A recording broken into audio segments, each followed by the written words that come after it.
allez bien. Aujourd'hui, ce sera une vidéo totalement différente de d'habitude. Je vais vous raconter mon histoire de cette semaine, une histoire de folie. J'ai vécu avec l'adrénaline pendant 2 jours, mais malheureusement, je n'ai donc pas pu vous tourner la vidéo prévue pour ce samedi qui était un TikTok versus réalité à la NJ. Donc on le fera la semaine prochaine avec Adrien.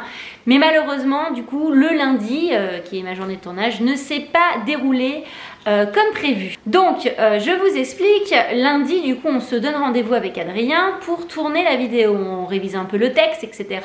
Et pour les challenges TikTok que nous devions tenter, je dis bien tenter de réaliser puisque c'était un TikTok versus réalité, nous devions avoir pas mal d'accessoires, nous munir notamment de viande, de poulet, de pic à brochette, enfin bref, voilà, on avait une petite liste de courses, donc on se dit juste avant le tournage, on va filer, on va acheter tout ça. Ah oui, un gâteau au chocolat aussi, mais bon, ça vous verrez ça la semaine prochaine dans la vidéo. Et du coup, on va dans un grand hypermarché pour trouver tout d'un coup, optimiser le temps, etc. Et c'est là où tout se corse. Je vous assure que j'ai vécu un film policier avec plein d'actions et je vais vous raconter tout ça. Donc du coup, je suis au supermarché en train de faire mes courses. Je pose mon sac sur le porte-bébé du caddie. Je pose sur mon sac, évidemment pour cacher le sac, mon manteau. Et par-dessus, je pose mon téléphone et comme ça, pendant que je marche, je peux reluquer la liste de courses pour ne rien oublier et vous faire une vidéo vraiment parfaite. Et du coup, à un moment donné, j'ai un gel douche qui attire mon attention et je m'éloigne de quelques mètres de mon caddie. Et alors, du coup, je garde les yeux rivés sur mon caddie parce que j'ai conscience quand même que j'ai mon sac et que j'ai mon téléphone. Donc, je m'éloigne comme ça. Et là, je vois 2 types un peu louches qui commencent à s'avancer vers mon caddie. Donc, forcément, je fixe, je regarde. Le gars ne me voit pas, enfin il me regarde sans me voir, donc c'est un peu bizarre. Et là je vois qu'il tend la main vers mon caddie, mais c'est caché un peu par le mur, donc je ne sais pas s'il prend vraiment mon téléphone ou si je rêve.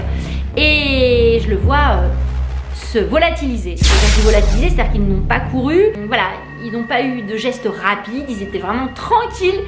Et là, moi tout de suite, qu'est-ce que je fais ? Je me précipite vers mon caddie. Et là, il n'y avait plus de téléphone ni de mecs. Les mecs avaient totalement disparu. Je suis allée regarder dans toutes les allées, aux alentours, et je les voyais même pas de loin, quoi. Je me suis dit, mais ils sont où les gars ? Et l'espace d'un instant, je me suis demandé si j'avais vraiment pris mon téléphone, si en fait je l'avais pas oublié dans la voiture, et tout ça, ça m'a fait perdre pas mal de temps. Et ensuite, le réflexe c'est qu'Adrien m'a rejoint, il était en train d'acheter d'autres choses.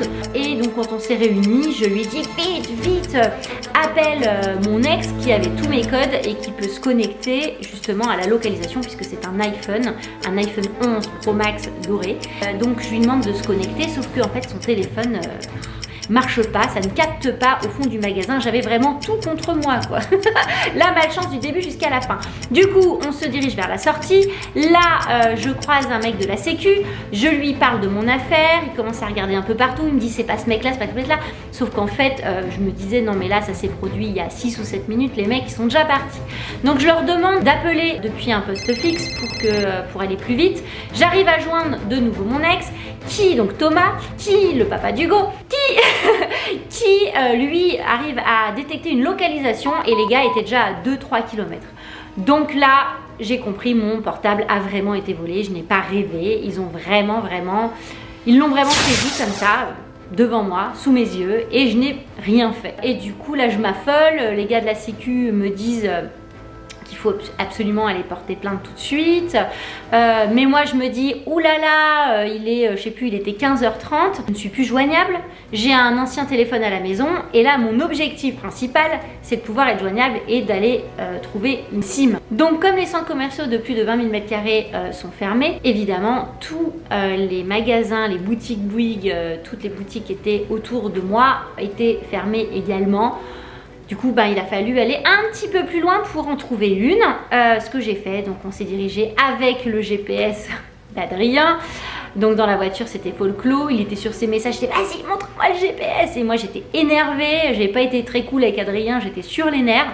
Et en arrivant donc chez Bouygues, donc j'arrive à obtenir une carte SIM.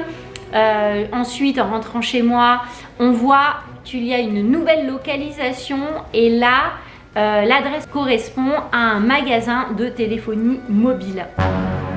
Donc là, je me dis, ah là là, mais grillé, c'est du trafic de téléphone.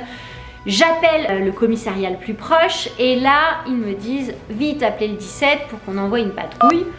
Mais moi, on m'avait dit de porter plainte, mais bon, on me recommande de faire le 17, donc je le fais. Et au bout de 10 minutes d'attente au téléphone, donc je dis heureusement que je ne me faisais pas agresser ou kidnapper dans un coffre de voiture. Là, on me répond, bah non, il faut porter plainte avant, nous on peut rien faire, pas d'interpellation tant qu'on n'a pas une plainte.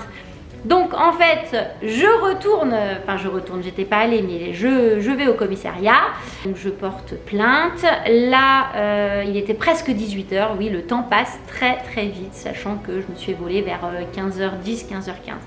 Presque 18 h, et là on me dit, bah ouais, c'est le couvre-feu, la boutique de téléphonie mobile a dû fermer, donc ça sera peut-être demain. Là, je crois que mes espoirs de retrouver mon portable, ça me nuise, et bon, bah ils me disent que quand même, ils vont envoyer une voiture le lendemain. Donc, j'ai un petit espoir, on y croit toujours. On se dit sur un coup de chance, sur un malentendu. Mais bon, sachant que j'avais la poisse, c'était mal barré. Et donc, je rentre chez moi, épuisée, exténuée. Adrien, je le capte même plus. Je trouve du réconfort dans les bras de mon chéri. Et du coup, le lendemain, ah oui, non. J'ai oublié le principal. Entre-temps, Thomas était resté chez moi et essaie du coup de connecter la nouvelle carte SIM à mon ancien téléphone pour qu'au moins je puisse avoir accès à mes stories, voilà, avoir une vie sociale, être joignable pour le travail, tout. Et la carte SIM était défectueuse. Évidemment, j'ai eu une chance incroyable quand même. Il y a très peu de cartes SIM neuves qui sont défectueuses et il faut que ça tombe sur moi ce jour-là. Bref, voilà. C'était un jour sans, défectueuse, donc je ne suis toujours pas joignable. Du coup, le lendemain matin, qu'est-ce que je fais? Je me dis, bon, je vais retourner très très loin, chercher une autre carte SIM. Ça me prend la matinée, autant vous le dire, hein. Il y a 1 heure de route, plus une demi-heure sur place, plus l'attente, plus je parle avec le gars pour voir s'il n'y a pas d'autres téléphones à acheter. Bref, ça me prend la matinée, je rentre chez moi et là, appel de la police qui me dit... on va venir vous chercher à 14 h 30, on passe vous prendre, vous venez avec nous, comme ça vous pouvez rester voir si le portable se rallume et voir la localisation du portable. Nous on va aller voir dans le magasin si on trouve votre portable. Donc voilà ce qui se passe par la suite, j'ai filmé une petite partie. Donc là c'est un peu opération commando, on a été rappelé par la police et on va avec eux sur les lieux pour faire biper et faire la localisation.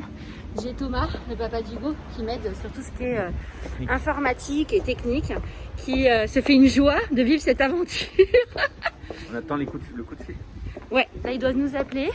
La police en tout cas ils ont été top. Hein. Opération commando. D'ailleurs, il me rappelle. Ah bah ça y est, ils nous appellent. Là on attendait, ils sont hyper ponctuels.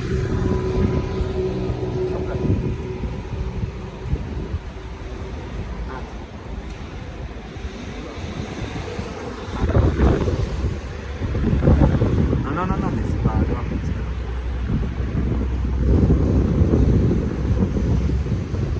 Oui.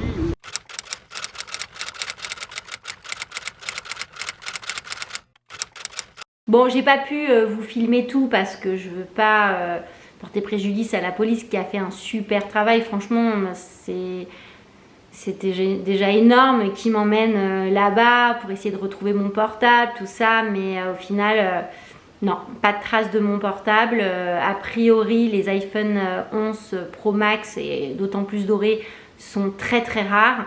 Et du coup, il a dû partir très très rapidement en fait. Donc voilà, j'étais un petit peu déçue. Maintenant, je reste sur le qui-vive quand même parce que s'il y a une nouvelle localisation qui s'affiche, je suis alertée d'un changement, et bien je peux toujours appeler le commissariat. Visiblement, ils agissent. Donc je suis très très contente de leur réactivité, de leur travail.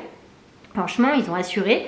Bon, maintenant, bon, c'est pas de leur faute, hein. A priori, c'est plutôt de la mienne. J'aurais pas dû laisser mon portable comme ça, sans surveillance, enfin, en tout cas, posé sur mon caddie. C'est une erreur quand même qui est connue. Et bon, bah voilà, j'ai été un petit peu, on va dire, naïve là-dessus.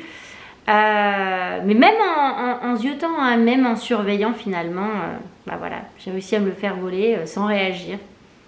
On m'a dit que j'aurais peut-être dû crier au voleur, parce qu'il y a des caméras partout dans les grands hypermarchés, mais bon, j'ai pas eu ce réflexe-là, quoi. Voilà.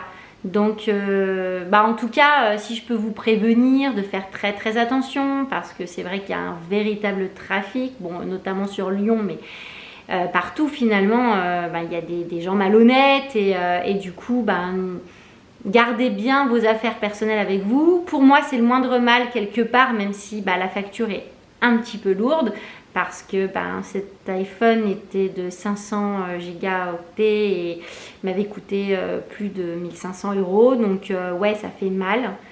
En plus, j'avais pas d'assurance, donc bah voilà, si je peux vous recommander de prendre une assurance quand vous prenez un téléphone d'une certaine valeur, je pense que là je le regrette, hein, et pour le prochain je le ferai. Pour l'instant, je me contente de celui que j'avais avant, hein, qui est l'iPhone 10 Pro Max. Donc je l'ai dans l'os. Mais je suis quand même entièrement responsable. Donc voilà, si je peux vous donner un conseil, faites très attention, prenez soin de vos affaires. Je pense que moi, je ne prends pas assez soin de mes affaires. Et bah, ça me fait une bonne leçon que je ne reproduirai pas. Et voilà, maintenant, maintenant c'est un peu l'extrême inverse. Je suis comme ça avec mes affaires. Parce que j'y suis retournée du coup pour faire la reconstitution et vous faire les images. Et j'étais en mode mais complètement parano. Je regardais tous les mecs comme ça. Je pense que même les mecs ils se disent mais pourquoi elle me regarde comme ça la nana quoi. Mais bon, voilà, peut-être que après ça va se calmer parce que ça vient de se passer quoi. Mais c'est encore tout frais. Mais voilà, je pense que je ferai beaucoup plus attention. Donc bah, je m'excuse de ne pas avoir une vidéo humour comme chaque samedi. Je m'en excuse et samedi d'après du coup vous aurez la fameuse vidéo TikTok versus réalité à l'ING. Non, on va finir sur une note positive. Je peux vous dire que si là j'ai pas mal de malchance, et ben c'est qu'il y a beaucoup de chance qui m'attend juste après et du coup ben je vais peut-être vous annoncer des très belles nouvelles très prochainement. Voilà, j'y crois. Abonnez-vous, n'hésitez pas à partager la vidéo pour bah, tenir informé, renseigner un petit peu bah, les gens et surtout bah, leur dire de faire très attention. Voilà, à très bientôt.